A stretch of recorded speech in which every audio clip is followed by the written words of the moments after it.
जय बाबा केदार। भगवान बद्री विशाल की, गंगा मैया की, यमुना मैया की। ऋषिकेश में आयोजित चार धाम यात्रा शुभारंभ के अवसर पर मंच पर आसीन उत्तराखंड सरकार के वन मंत्री आदरणीय सुबोध उनियाल जी, ऋषिकेश विधानसभा के आदरणीय विधायक और पूर्व मंत्री प्रेमचंद अग्रवाल जी, भारतीय जनता पार्टी के जिलाध्यक्ष श्री शंभू पासवान जी, मेयर शंभू पासवान जी, हमारे जिलाध्यक्ष राजेंद्र पटियाल जी, अध्यक्ष संयुक्त प्रोफेशन यात्रा श्री भोपाल सिंह नेगी जी, अध्यक्ष जेएमयू कोटद्वार श्री भास्करानंद जी, जितेंद्र सिंह नेगी जी, डीजीएमओ ऋषिकेश मनोज ध्यानी जी, अध्यक्ष हेमकुंड साहब श्री नरेंद्र सिंह बिंद्रा जी, और मंच पर आसीन हमारे सभी पदाधिकारीगण, सामने बैठे हुए सभी वरिष्ठ महानुभाव, यात्रा में अपना सहयोग प्रदान करने वाले सभी हमारे हितधारक जो यात्रा को संचालित करते हैं, हमारे सभी वरिष्ठ अधिकारीगण, कमिश्नर, आईजी, एसएसपी, डीएम, सभी आए हुए, सभी हमारे बड़े बुजुर्ग और पूरे देश भर से इस यात्रा में आए हुए सभी हमारे श्रद्धालुगण, उपस्थित भाइयों एवं बहनों, मैं आज चार धाम यात्रा शुभारंभ के इस अवसर पर आप सभी को बधाई देता हूं, शुभकामनाएं देता हूं और भगवान बाबा केदार से, बाबा बद्री विशाल से प्रार्थना करता हूं कि विगत वर्षों की भांति इस वर्ष भी हमारी यात्रा पूरे धूमधाम से, हर्षोल्लास से संपन्न है, क्योंकि इस यात्रा का जहां हमारे चार धाम मार्ग पर कितने हितधारक हैं, हमारे व्यापारी बंधु हैं, होटल वाले हैं, तीर्थ पुरोहित हैं, अनेक प्रकार से टैक्सी वाले हैं, टूर संचालित करने वाले हैं, जिस रूप में भी उनका योगदान है, धर्मशाला वाले लोग हैं, धार्मिक सभाओं के लोग हैं, हमारे अनेक प्रतिनिधिगण हैं, स्थानीय लोग हैं, सभी को जहां इस यात्रा का बड़ी प्रतीक्षा रहती है, वहीं देशवासियों को भी इसकी बहुत प्रतीक्षा होती है कि चार धाम यात्रा शुरू हो, कपाट खुले और हम सब भाग लेकर पुण्य के भागी हैं। और हमारे यहाँ अक्षय तृतीया के दिवस से यात्रा प्रारंभ हो गई है। यमुनोत्री धाम, गंगोत्री धाम 30 अप्रैल को खुल गए थे और कल 2 मई को बाबा केदार के कपाट खुल गए हैं। 4 मई को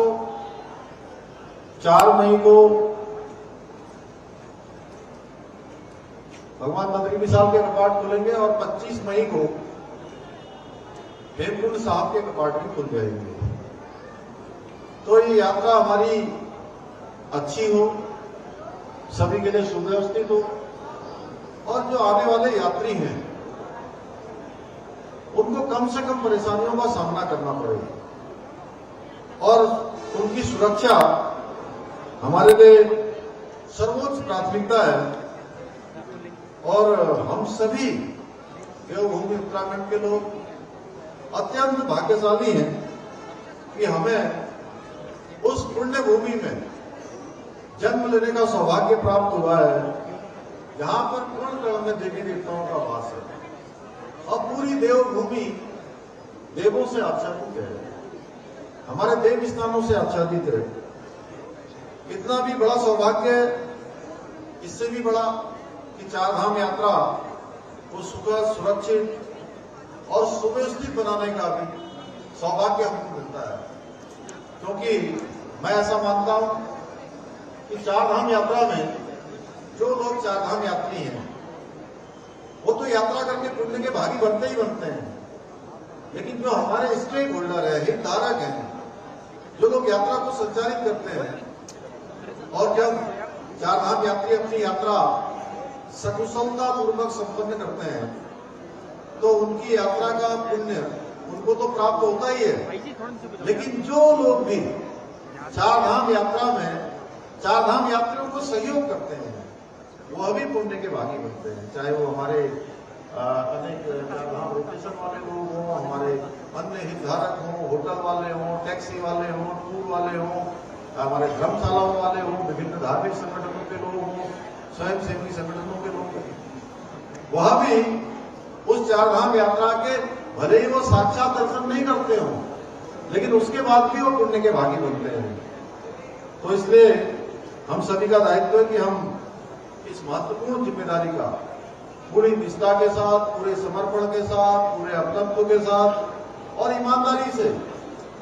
इस दायित्व का हम निर्वाह करें, इस दायित्व को निभाएं। भाइयों बहनों, चारधाम यात्रा हमारी श्रद्धा, समर्पण, ईश्वर के प्रति अटूट विश्वास के साथ साथ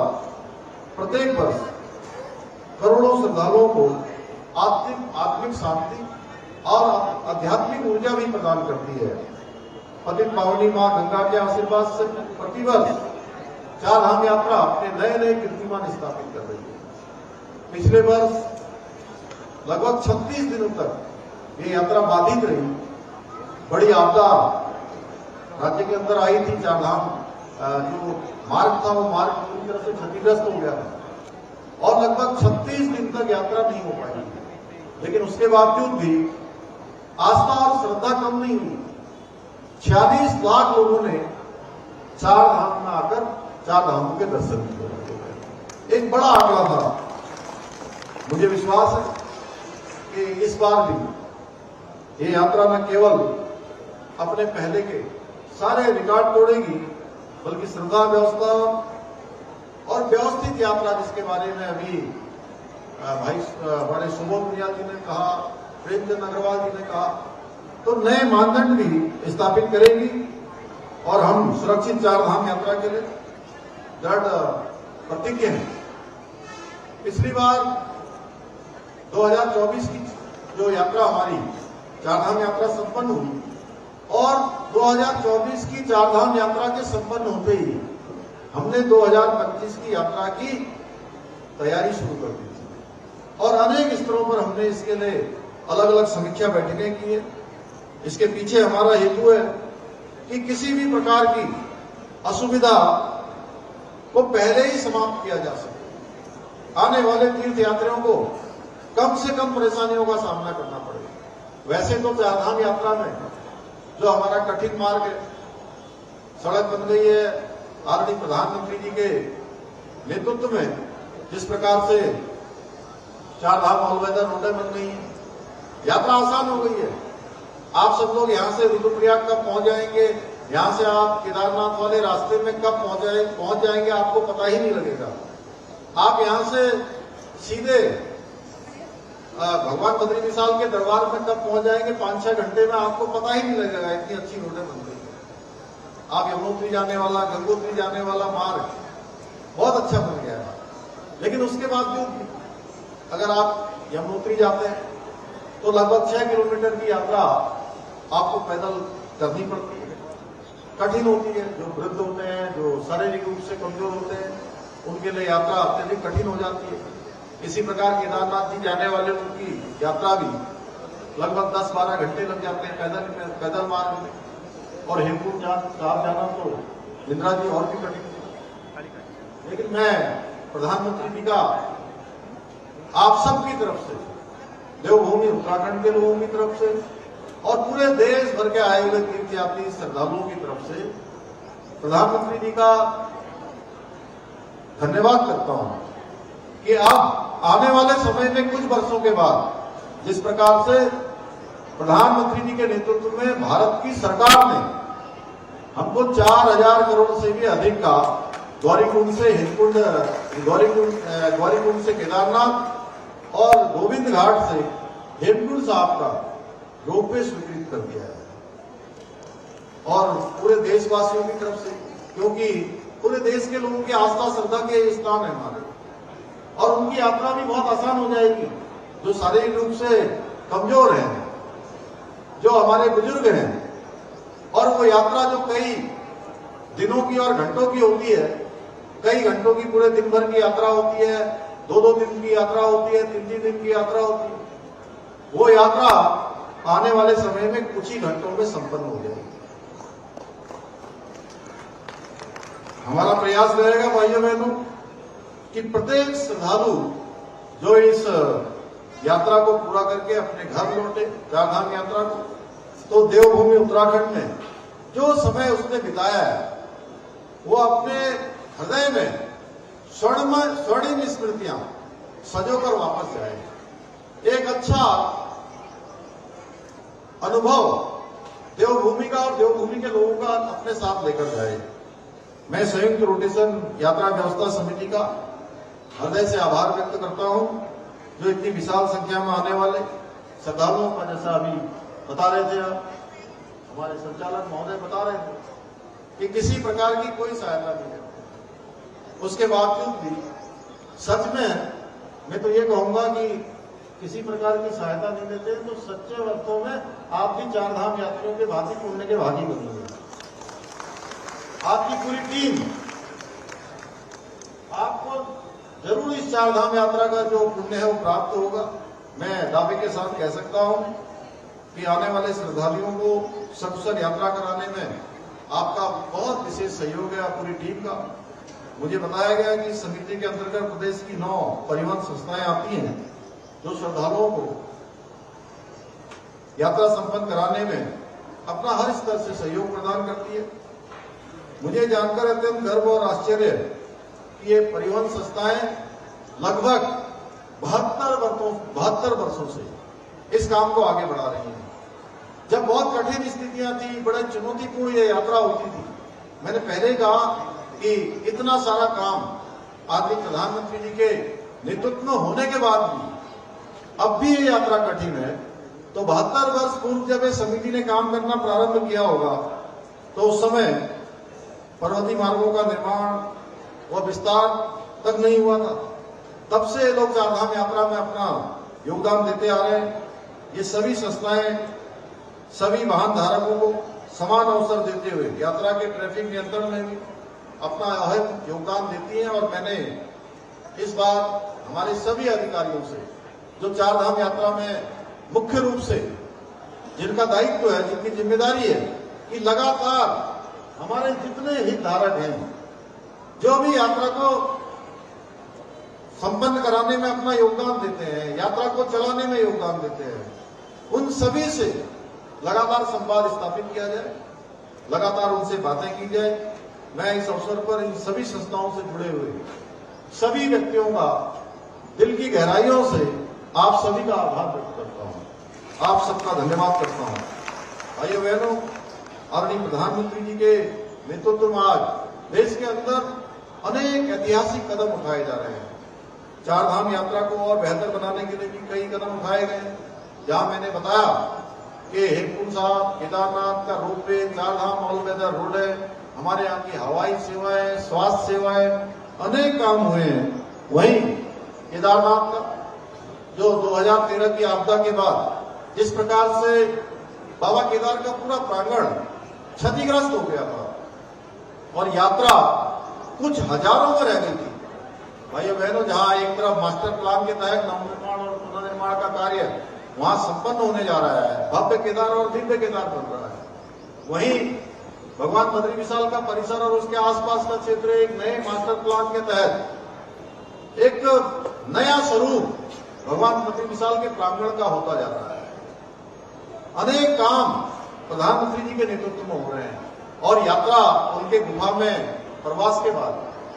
आज यात्रा की संख्या 22 लाख 25 लाख हो गई है केवल केदारनाथ जी। इतनी बड़ी संख्या ये हमारे प्रधानमंत्री जी बाबा केदार के अनन्य भक्त हैं। इसलिए बाबा ने उनको अवसर दिया,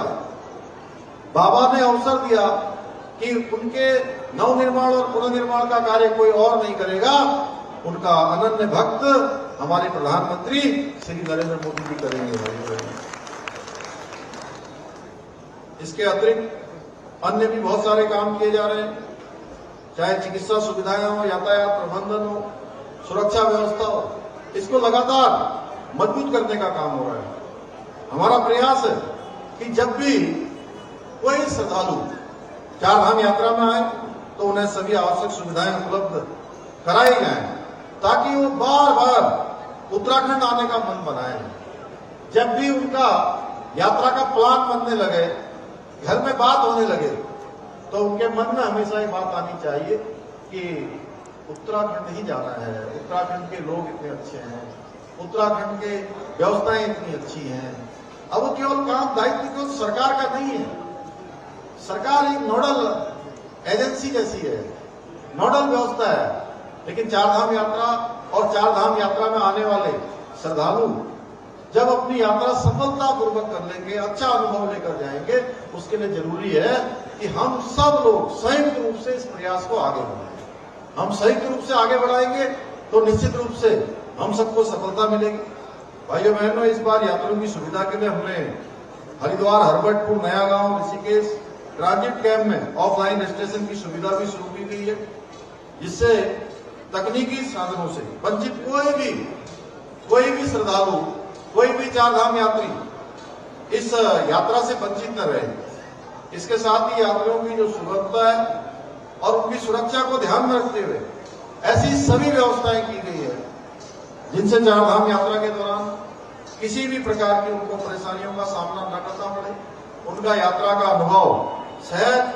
सुरक्षित और यादगार बने। मैं आज के इस अवसर पर हमारे सफाई कर्मचारियों को से लेकर यात्रा सुरक्षा में तैनात रहने वाले हमारे पुलिस के जवान हैं, प्रशासनिक अधिकारी हैं, हमारे परिवहन विभाग के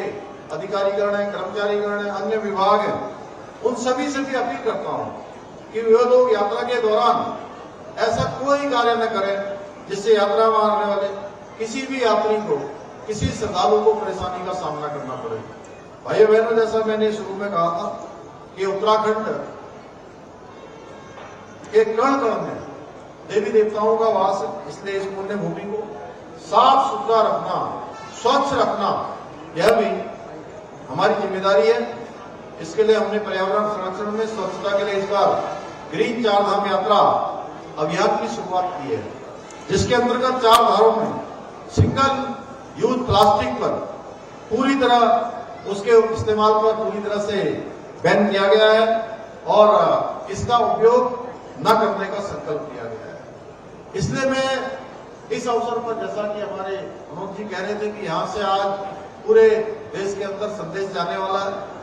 पूरे देश भर से आने वाले हमारे तीर्थ यात्रियों से, श्रद्धालुओं से, यात्रा करने वालों से मैं ये अनुरोध करना चाहता हूं, ये अपील करना चाहता हूं। हमारे प्रधानमंत्री जी ने मन की बात में भी बार बार देशवासियों से अपील की है कि आप चारधाम यात्रा में जा रहे हैं या कोई भी धार्मिक यात्रा कर रहे हैं, ये बहुत शुभ होता है और इसकी यात्रा के अपने नियम होते हैं। उन नियमों का जरूर आप पालन करें तो आप निश्चित मानिएगा कि हमारे चारों धामों की, सभी देवी देवताओं की कृपा आपकी यात्रा के संपन्न होने पर अवश्य होगी। भाइयों बहनों, इसके साथ चारधाम यात्रा में आने वाले जो हमारे चारधाम यात्री हैं, उनसे एक विशेष आग्रह और करना चाहूंगा कि आप कूड़े को भी कूड़ेदान में ही डालें, इधर उधर न फेंकें। जैसे हम अपने घर के मंदिरों को स्वच्छ बनाकर रखते हैं,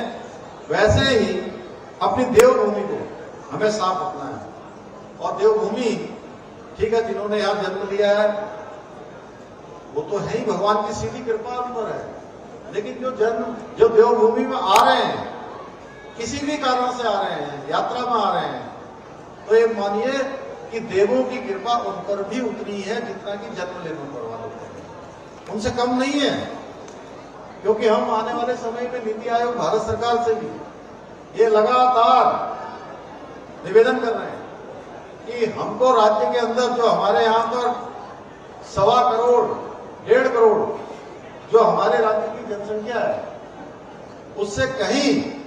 8 गुना 9 गुना ज्यादा लोगों का प्रत्येक वर्ष हर प्रकार से हमको नियोजन करना पड़ता है,